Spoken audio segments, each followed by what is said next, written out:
Wananga wenzangu, leo ndo Simba Sports Club anakwenda kuingia uwanjani kukipiga zidi ya Al Masry Benjamin Mkapa pale. Walabu hao waliotufanya Young Africans paka leo hii hatuna kazi, jobless. Paka leo hatushiriki michuano yote ya kimataifa. Hao Walabu hao.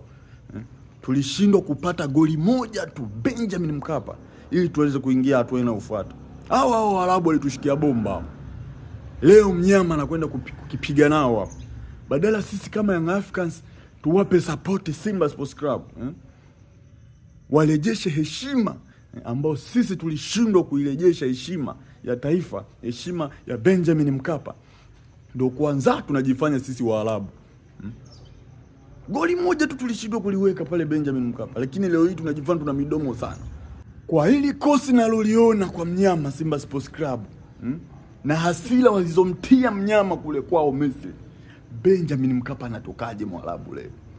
Yaani leo anakwenda kudhalilishwa Mwarabu mweupe, na wale Waarabu weusi wanaojifanya Waarabu pia wanadhalilika leo. Mimi nawaambia, cha kwanza tu kinaisha hivi tayari Mwarabu kashakufa mbili. Cha pili kinaingia ni kusuuza biashara imeisha. Sasa wewe endelea kuiombea dua mbaya Simba, eti na yenyewe ipoteze tulingane. Ushabiki wa hivyo ni ushabiki mandazi na ni upuuzi.